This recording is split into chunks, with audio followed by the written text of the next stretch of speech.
ముఖ్యమంత్రి ఢిల్లీలో ఏం చేస్తున్నాడు?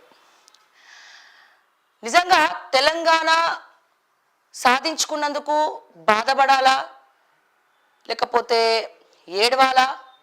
ఎంతోమంది బలిదానాలు అంటే 1200 మంది బలిదానాలు వృధా అయినాయా?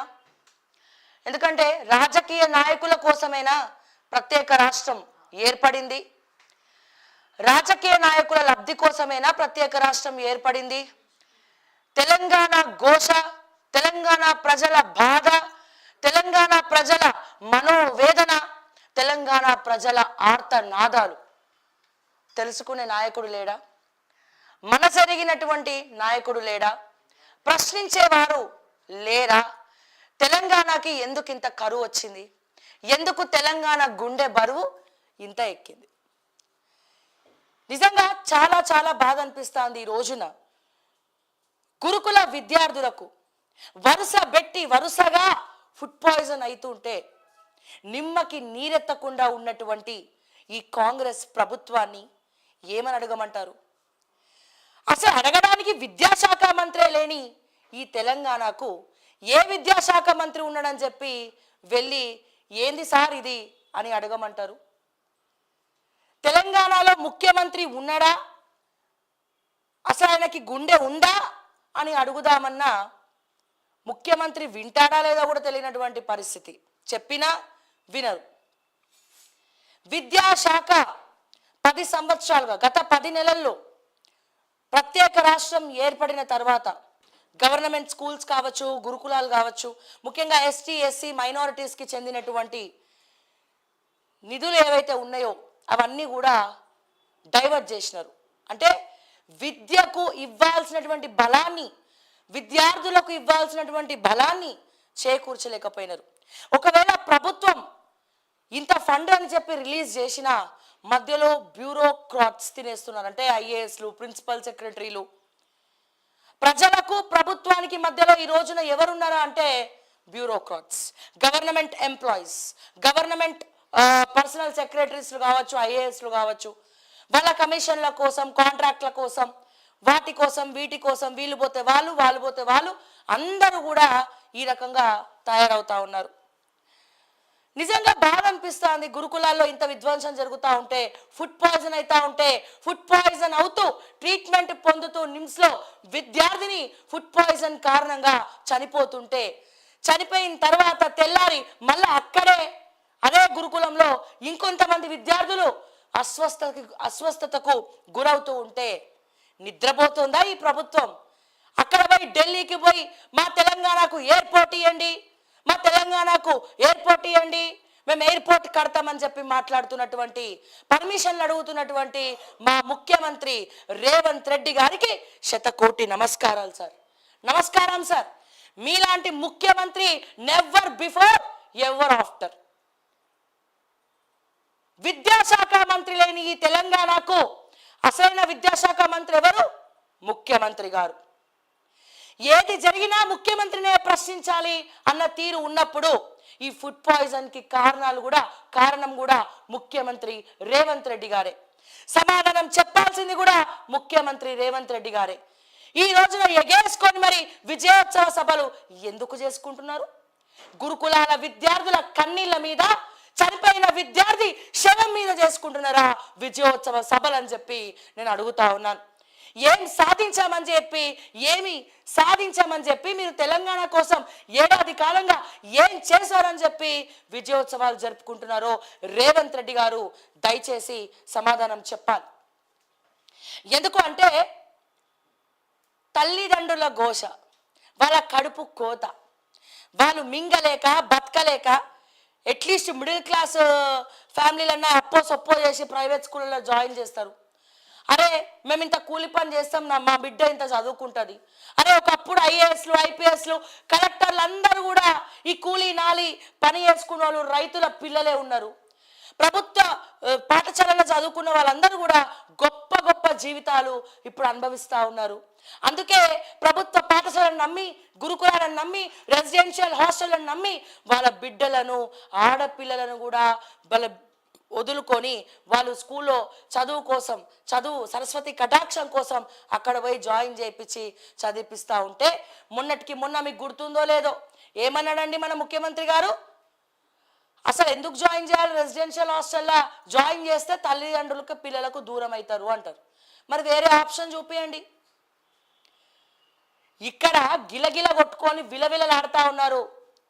వాళ్ళ కన్నీళ్ళు, వాళ్ళ కడుపు నొప్పి, ఫుడ్ పాయిజన్ అయ్యి ఐఏఎస్లు నిద్రపోతున్నారా తెలంగాణ రాష్ట్ర వ్యాప్తంగా? ఇన్స్పెక్షన్ కూడా పోరా? అసలు నేను అడుగుతున్నా, 119 మంది ఎమ్మెల్యేలు ఉన్నటువంటి నా తెలంగాణలో, మన తెలంగాణ రాష్ట్రంలో అసలు ఒక్కొక్క ఎమ్మెల్యేకి నేను వేసే ప్రశ్న, మీ నియోజకవర్గంలో ఎన్ని గవర్నమెంట్ స్కూల్స్ ఉన్నాయి, ఎన్ని గురుకుల హాస్టల్స్ ఉన్నాయి, ఎన్ని రెసిడెన్షియల్ హాస్టల్స్ ఉన్నాయి, మీకు ఎవరికన్నా తెలుసా?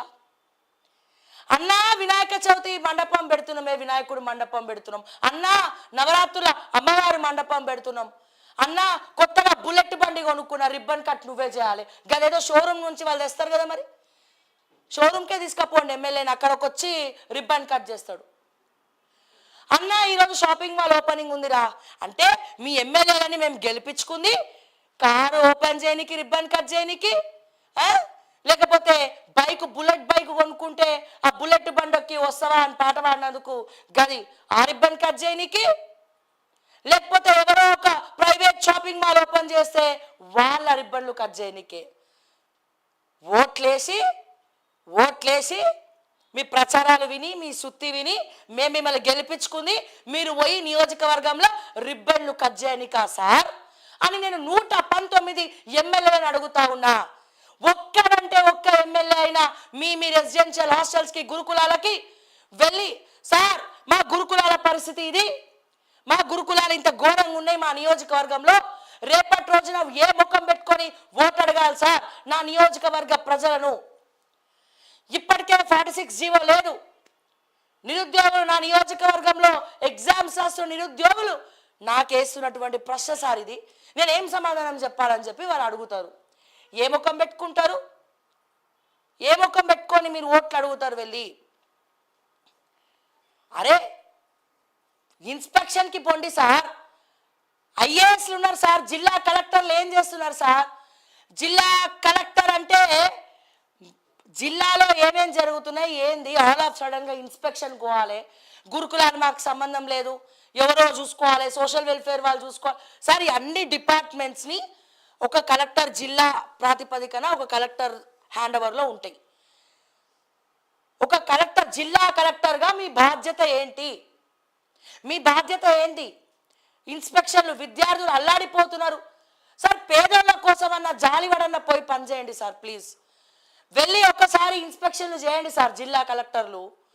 రేవంత్ రెడ్డి తమ్ముడు వస్తే వెల్కమ్ సార్, హలో బొకే ఇచ్చి ఈయన అంటాడు, తిరుపతి రెడ్డి గారు అంటారు నేను ఐఏఎస్ని పరామర్శించడానికి వచ్చిన అంటాడు. మరి పరామర్శించడానికి వచ్చినప్పుడు ఆయన ఎట్లుండాలి? క్యాబిన్లో భయంగా ఇట్లా కుంగి కృషించిపోయి ఏదో భయాందోళనకు గురై అట్లుండాలి. డైరెక్ట్గా తిరుపతి రెడ్డి గారే లోపలికి పోయి పరామర్శించడానికి అన్నప్పుడు ఈ ఐఏఎస్ ఇట్లా ఉరుక్కుంటూ వస్తాడు బయటికి. పరామర్శించడానికి వచ్చినటువంటి ఐఏఎస్నే బయటికి పోయి తిరుపతి రెడ్డి గారిని సార్ రండి సార్ అని చెప్పి వెల్కమ్ చెప్పి మరి లోపలికి వెళ్తుండు.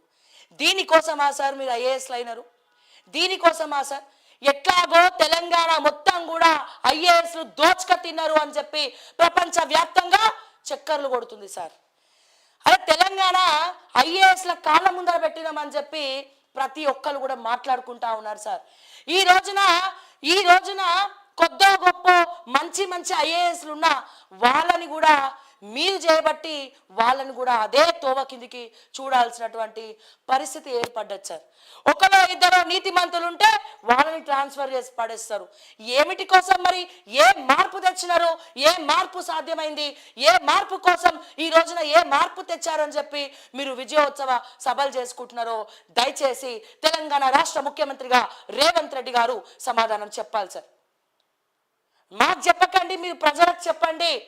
ఆ బిడ్డ ప్రాణాలు తిరిగి వస్తాయా? బిడ్డ ప్రాణాలు తిరిగి వస్తాయా? నియోజకవర్గ ఎమ్మెల్యే స్టాండ్ ఏంది? ఆ కాంట్రాక్టర్ ఎవరు? ఫుడ్ పాయిజన్ ఎందుకు అవుతుంది? అరే తరాలు మారుతా ఉన్నాయి, రేట్లు పెరుగుతూ ఉన్నాయి. టమాటా రేటు పెరగబట్టే, ఉల్లిగడ్డ రేటు పెరగబట్టే, ఆయిల్ రేటు పెరగబట్టే, ప్రతి కూరగాయ రేటు పెరగబట్టే, ఇక హాస్టల్లో వారానికి ఒకసారి మీరు చికెన్ మటన్ పెట్టడానికి అది రేట్లు పెరగబట్టే. మరి ఆ రేట్లు పెరుగుతున్నప్పుడు గవర్నమెంట్ తరపున మీరు నాణ్యత పెంచాల్సినటువంటి రేట్లు పెంచాల్సినటువంటి అవసరం లేదా? ఆ రేట్లు పెరుగుతూనే ఉంటాయట, కానీ మీరు మాత్రం 22 రూపాయలే ఇస్తారట. కూరగాయల రేట్లు పెరగని ఏం చేయని, ఇంత షార్లో ఒక చిన్న టమాటా వేసి ఇగో టమాటా రసం అని ముందర పెడతారు. మీ ఇళ్ళలో కూడా గట్లనే తింటే మీకు తెలుస్తుంది ఆ నొప్పి. మీ ఇంట్లో మీ బిడ్డ, మీ మన్వడో లేకపోతే ఇంకోరో అందరు కూడా